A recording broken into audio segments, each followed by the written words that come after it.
Mtazamaji, hujambo na karibu katika makala ya leo ambayo yatakuwa yanakueleza zaidi kuhusiana na mgawanyiko na mpasuko ulioko serikalini na pale Ikuluni kwa Mama Samia Suluhu Hassan. Kabla tuzidi katika mazungumzo ya leo, ningekukaribisha na asante kwa kusaidia katika kukua kwa kipindi hiki. Makala yanaelezea kuhusiana na mpasuko ambao umeonekana katika serikali ya Suluhu, na tayari tushayaona matokeo yake kulingana na kumonyoka kwa serikali ya Mama Samia Suluhu Hassan. Tunapoelewa ama tukiangalia matukio ambayo yametendeka zaidi ya miezi miwili ambayo imeweza kupita baada ya uchaguzi na kuwepo kwa machafuko ambayo yalikuwepo tarehe 29 Oktoba mwaka 2025. Kumekuwepo na matukio ambayo yamechangia pakubwa kukuwepo kwa mgawanyiko katika serikali ya Mama Samia Suluhu Hassan, ambayo imeweza kuchangia pakubwa kuwepo na kutoelewana kati ya serikali ya Mama Samia Suluhu na wale ambao ni mawaziri wake.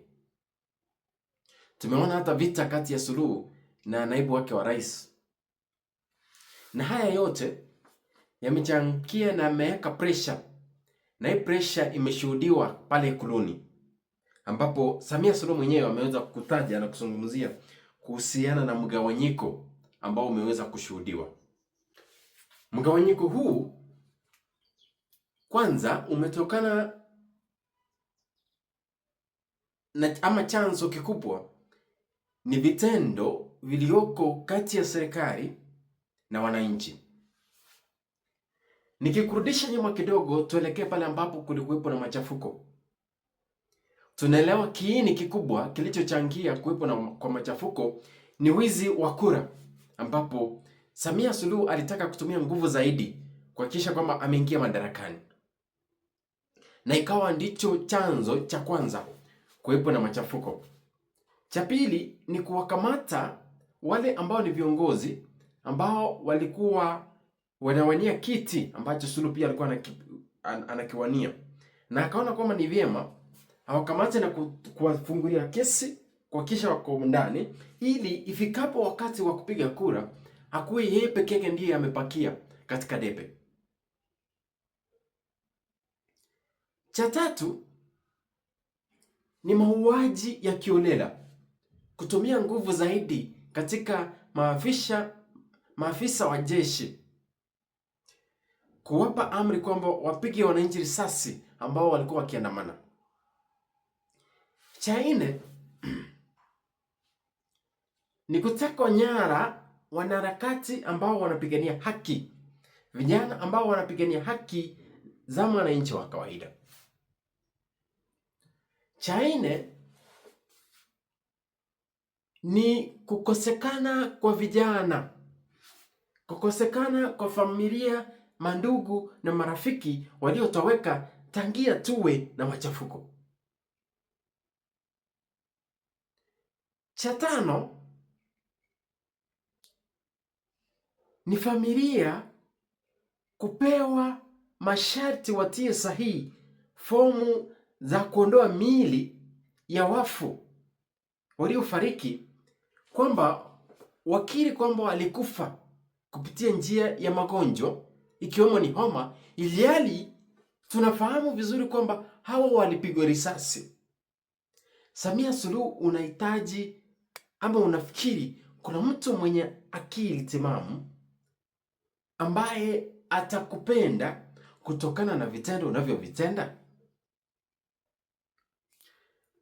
Nikirudi katika mawaziri wako, tumeona mawaziri wakisimama na wakiwazi na kukiri kwamba serikali ndiyo iliyosababisha mauaji ya zaidi ya vijana 10,000.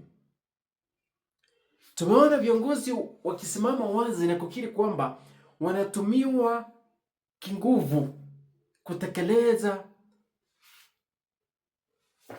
utekaji nyara, utumiaji wa nguvu zaidi wa afisa wa polisi kwa vijana na wananchi wasio na hofu yoyote.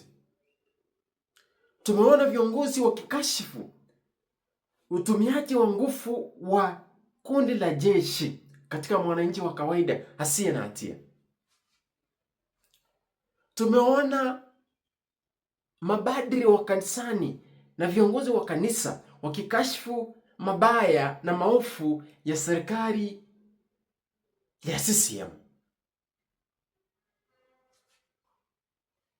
Ukiona nyumbani mwako hauna mpangilio, hauna sheria ya kuhakikisha kwamba wanafamilia wanakusikiza, hapa nje utapiga mawe. Ni kweli hilo. Na Mama Samia Suluhu, mgawanyiko unaolililia ni mgawanyiko ambao wewe mwenyewe una nguvu za kuhakikisha kwamba haya yote hayaonekani. Kwa nini? Kwa kumpa mwananchi wa kawaida wa Tanzania haki, kwa kuhakikisha kwamba maovu uliyoyatenda yote umepeana pole kwa familia, umekubali hatia zako na kujiuzuru. Kwa sababu pale ambapo tumefika ni kwamba uongozi wa nchi umekushinda. Ulipotaja kwamba ukiwa katika hotuba ya majaji ulikiri kwamba ikiwa nchi itakuwa endelevu, ni vyema viongozi na uongozi uliomo madarakani wakishe kwamba mwananchi wa kawaida anapata haki na haki inaingia kikamilifu. Lakini matukio yako ni tofauti na yale ambayo unayataja. Hicho ndicho kinachoniuma mtazamaji. Ikiwa Mama Samia Suluhu ungekuwa unayatenda yale ambayo unayasema tuyatende, nchi ya Tanzania ingekuwa imenawiri na tungekuwa tumeenda mbali na tumesonga mbali zaidi. Lakini ikiwa tutakuwa tunayatenda maovu kisha tunakuja kusimama na kuambia wananchi kwamba nchi ikitaka kuendelea, nchi ikitaka kuwa endelevu, lazima walio madarakani wakisha kwamba haki inamfikia mwananchi wa kawaida, ili hali wewe niwe kiongozi uliye na nguvu zaidi kuhakikisha kwamba kila mtu anapata haki yake, lakini nyuma ya pazia unayoyatenda ni maovu zaidi. Hayo ndiyo mambo yanahitaji kuzingatiwa ili kusiwe na kuporomoka kwa serikali. Na nina kwangu nikiona serikali inaporomoka. Kwa nini? Kwa sababu itakuwa wazi kwamba wananchi wamechoka, nchi imekushinda. We mwenyewe ni ujiondoe ili kwamba serikali ipate wale ambao wanaweza kuongoza kuhakikisha kwamba haki ya mwananchi inamfikia na kwamba hakuwepo na mgawanyiko na mpasuko katika serikali ya nchi ya Tanzania. Ikiwa ni mara ya kwanza unatazama, asante kwa kujiunga nasi. Tujenge familia ili tuweze kufahamishwa kwa haraka na kuchanuliwa kuhusiana na yale ambayo yanatendeka kwa utendeti, na kwa haraka ili tufanye uchambuzi na udadisi kuhusiana na serikali inayotuongoza nchini Tanzania.